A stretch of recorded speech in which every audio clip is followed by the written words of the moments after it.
Hello நண்பர்களே, இதுதான் சூரப்பழம். பாருங்கள், சூரப்பழம் பிஞ்சாக இருக்குது. இப்போ இது காயுது.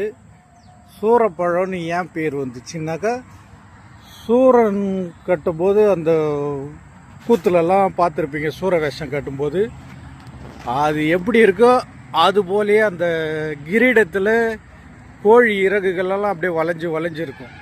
அதனால் அது போலே இது பார்க்குறதுக்கு அது போலே இருக்கும். அதேமாரி இதோட பழத்தை அவ்வளோ சீக்கிரம் கை வச்சு பிரிக்க முடியாது. முள் கொக்கி மாரியே இருக்கும். ஆனால் உடம்புக்கு அவ்வளோ நல்லது. இது அழிஞ்சிக்கினே வருது. அரிய வகைன்னு பின்னாடி நம்ம இதை சொல்ல போகிறோம். ஈஸியாக கிடைச்சிது, இப்போ காசுக்காக கிடைக்கிது.